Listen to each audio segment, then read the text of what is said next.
घोडबंदर किल्ला हा महाराष्ट्रातील सध्याचे मीरा भाईंदरमध्ये घोडबंदर गावात उल्हास नदीच्या दक्षिणेस असलेल्या टेकडीवर स्थित एक किल्ला आहे. हा किल्ला पोर्तुगीजांनी बांधला होता. या ठिकाणाला घोडबंदर असे नाव पडले कारण पोर्तुगीज लोक अरबांसोबत घोडे व्यापार करत होते, म्हणूनच घोडबंदर हे नाव पडले. 1530 मध्ये पोर्तुगीज ठाण्यात आले आणि 1550 पासूनच डोंगराळ भागाची तटबंदी करण्यास सुरुवात केली. पोर्तुगीजांनी या किल्ल्याला काकाबे दे तन्ना असे नाव दिले. हा किल्ला ताब्यात घेण्यासाठी मराठ्यांनी सतत प्रयत्न केल्याचे अनेक जुने नकाशे आणि ग्रंथ उपलब्ध आहेत.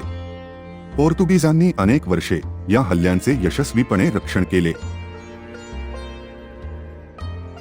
लष्करी सेनापती चिमाजी अप्पा यांच्या नेतृत्वाखाली मराठ्यांनी 1737 मध्ये किल्ल्याला यशस्वीरित्या वेढा घातला आणि तो पोर्तुगीजांकडून ताब्यात घेतला. त्यावेळी पोर्तुगीजांची 250 माणसे मारल्याचे व 7 गलबते ताब्यात घेतल्याचे नोंद आहे.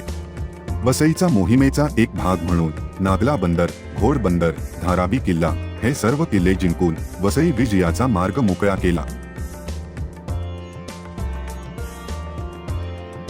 नंतर 1818 मध्ये ब्रिटिशांनी हा किल्ला ताब्यात घेतला आणि त्याला ईस्ट इंडियन कंपनीच्या जिल्हा प्रशासनाचे मुख्यालय बनवले आणि ठाण्यात एक जिल्हाधिकाऱ्याची नियुक्ती करण्यात आली. प्राचीन काळी कल्याण हे महत्त्वाचे बंदर म्हणून प्रसिद्ध होते. अरबी समुद्रातून उल्हास खाडी मार्गे कल्याण बंदरात जहाजांची ये जा चालत असे. या जलमार्गावर लक्ष ठेवण्यासाठी वसईचा किल्ला, धारावी किल्ला, घोडबंदर किल्ला, गायमुख किल्ला, नागला बंदर किल्ला, दुर्गाडी किल्ला अशी किल्ल्यांची माळच वेगवेगळ्या राज्यकर्त्यांनी बांधली होती.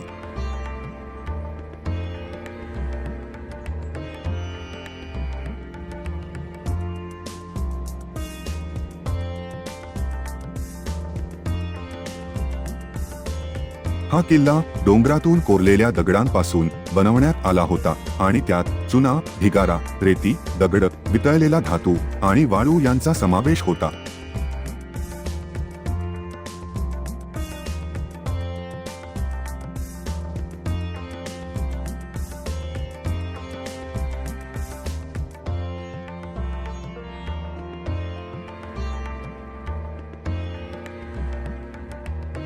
जरी हा किल्ला सध्या भग्नावस्थेत आहे, तरी भारत सरकारने 2014 मध्ये त्याच्या नूतनीकरणाच्या योजना आखल्यात, ज्यामध्ये सुमारे 4 एकर जमिनीचे सुशोभीकरण आणि लँडस्केपिंग समाविष्ट होते. हा किल्ला स्वतः भारतीय पुरातत्व सर्वेक्षणच्या नियंत्रणाखाली आहे.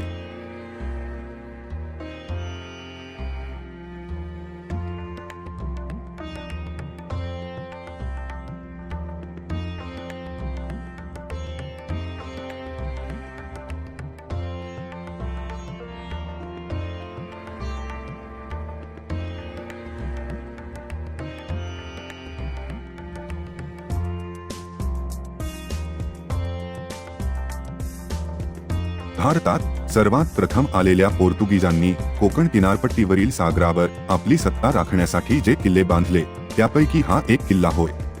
अरबी समुद्रापासून काहीसा आत खाडीवर बसलेला तरीही गलबतांच्या साह्याने पाहण्यास सोयीचा असा हा किल्ला पोर्तुगीजांचे बलस्थान होता.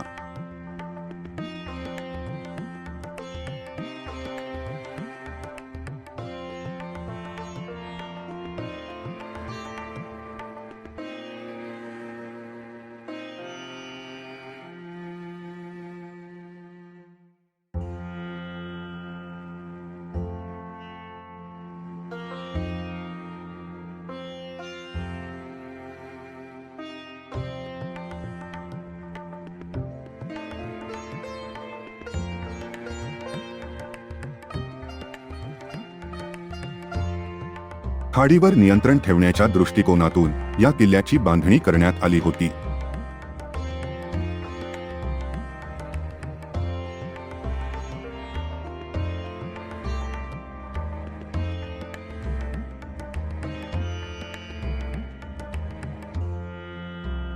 किल्ल्यावर पाहण्याच्या ठिकाणांमध्ये कमानी, बांधकामाचे काही अवशेष, तटबंदीचे अवशेष, बुरुज व पाण्याची टाकी यांचा समावेश होतो.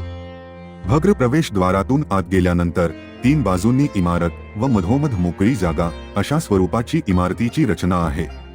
किल्ल्याच्या उत्तरेकडील भागात तटबंदीच्या रुंदीचा अंदाज येतो.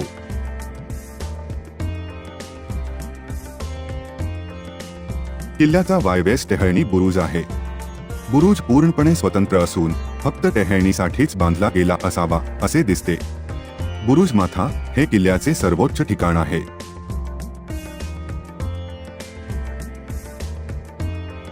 या बुरुजावरून उल्हास नदीचे पात्र आणि खाडीचे विलोभनीय दृश्य मन मोहून टाकते. पूर्वेला जवळच पोर्तुगीज कालीन चर्च आणि दक्षिण व पश्चिमेला मीरा भाईंदर शहर आहे.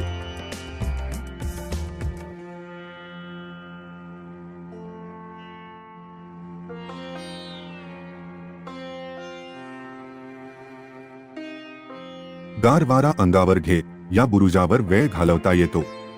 सकाळी लवकर आल्यास बुरुजावरून सूर्योदय आणि संध्याकाळी सूर्यास्त पाहता येतो.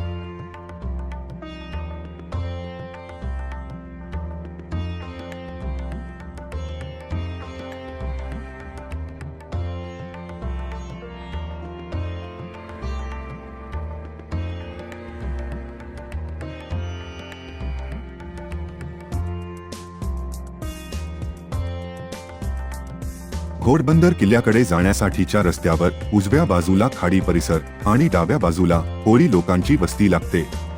संपूर्ण खाडी परिसर असला तरी किल्ला थोडा उंचावर आहे. त्यामुळे वस्तीतून किल्ल्याकडे जाण्यासाठीच्या शेवटच्या 100 मीटरच्या रस्त्याला चांगलाच चढ आहे.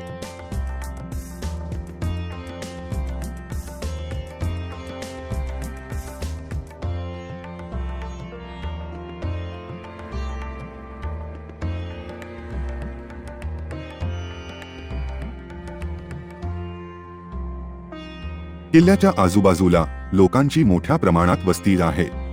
किल्ल्याची संपूर्ण तटबंदी आजमितीस शिल्लक नाही, पण तटबंदीचे अवशेष जागोजागी आढळतात.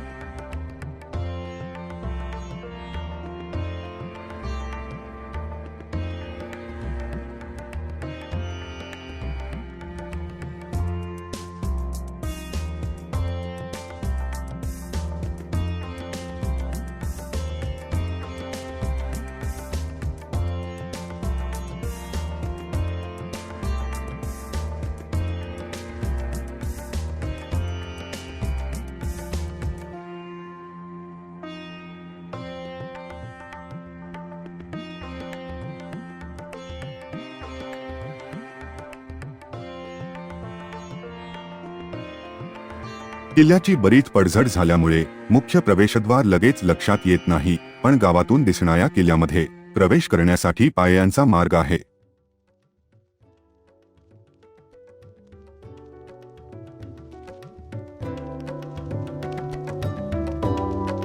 नेहमीच्या वाटेवर असणाऱ्या अनेक ऐतिहासिक जागांपासून अनेकदा अनभिज्ञ असतो.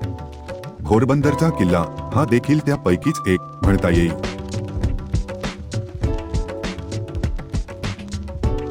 एखाद्या सुट्टीच्या दिवशी अर्धा दिवस जरी हाती असला तरी आवर्जून भेट देण्यासारख्या ठिकाणांमध्ये या जागेला प्राधान्य द्यायला हरकत नाही.